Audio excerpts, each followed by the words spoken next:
सदगुरु की प्यारी संगत जी को हाथ जोड़कर धन धन सदगुरु तेरा ही आसरा, हाजिर नाजिर जिंदा राम तेरा ही आसरा। जैसा कि हम सब जानते हैं, शहंशाह मस्ताना जी एक मस्त फकीर थे और हमेशा जरा से प्रेम से ही खुश होकर संगत पर रहमतों की बरसात कर देते थे। आज हम ऐसी ही रहमत भरी याद ताजा करते हैं। संगत जी, ये बात राजस्थान के गांव फेफाना की है। फेफाना गांव के बस्ती राम गोदारा ने सच्चा सौदा दरबार बनाने और गिराने की बहुत शोभा सुनी थी। उसके मन में ख्याल आया, ऐसा कौन सा फकीर है जो रोज मकान बनाता है और गिराता है, पता नहीं कितना ही सोना और चांदी, कपड़े और इनाम बांटता है। घोर कलयुग के अंदर बागड़ के इलाके में धूम मचा रखी है, चलकर दर्शन करें। वह फेफाना गांव के प्रेमी पंडित मोहनलाल जी के पास आया और बोला कि इस बार आप सच्चा सौदा दरबार में हमें साथ लेकर जाना। मोहनलाल ने कहा कि जब मैं जाऊंगा तो साथ ले जाऊंगा। मोहनलाल ने अपने माता पिता से कहा, कल होली का दिन है, मैं सच्चा सौदा दरबार शाह मस्ताना जी के दर्शनों के लिए जाऊंगा। पंडित मोहनलाल की माताजी ने रोका और बोली कि कल तो होली है, कल मत जाना। इस पर मोहनलाल के पिताजी कहने लगे, इसके दिल से जो ख्याल उठा ही है तो ये जरूर जाएगा, इसको मत रोकना। घर में देसी घी की मिठाई बनी हुई थी। माताजी ने पीपे में मिठाई डालकर मोहनलाल को दे दी। उस समय कच्चे रास्ते यानी कि पगडंडी हुआ करती थी। मोहनलाल पीपे को लेकर बस्ती राम गोदारा के घर पहुंच गए। पंडित जी ने बस्ती राम को आवाज लगाई और चलने के लिए कहने लगे।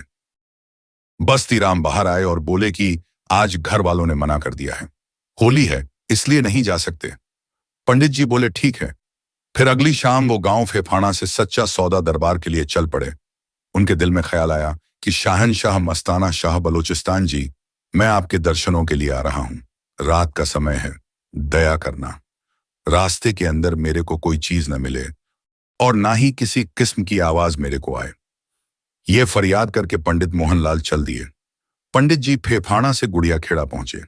जब गांव से निकले तो अंधेरी आ गई। गांव से थोड़ी दूरी पर एक जोहड़िया यानी कि तालाब था। वहां एक पीपल का पेड़ था। सबने सुना था कि वहां पर एक भूत रहता था।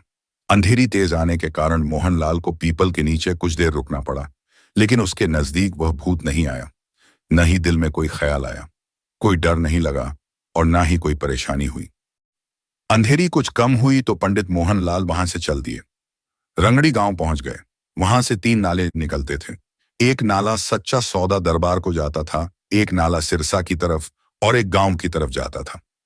वहां पर एक जाल और केर के पेड़ भी थे। पंडित जी के दिल में ख्याल आया कि सतगुरु अब भाग पाटने वाली है, यानी कि सुबह होने ही वाली है।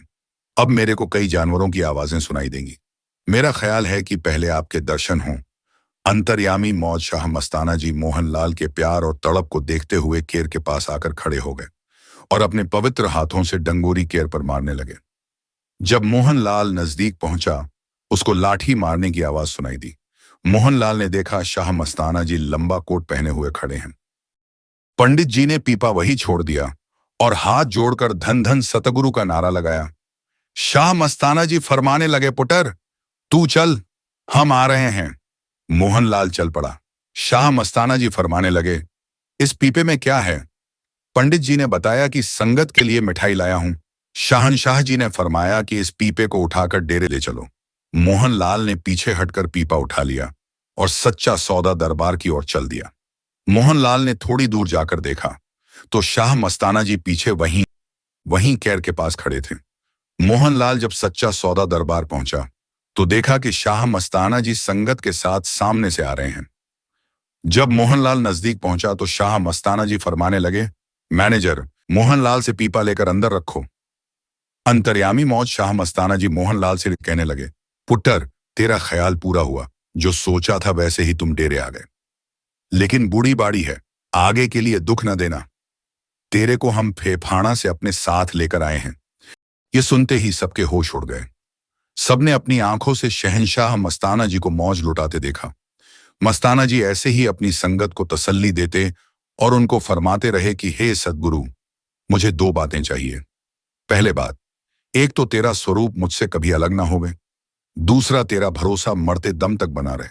मुझ पर तेरी प्यार भरी मोहब्बत हमेशा बनी रहे। धन धन सद्गुरु तेरा ही आसरा, हाजिर नाजिर जिंदा राम तेरा ही आसरा।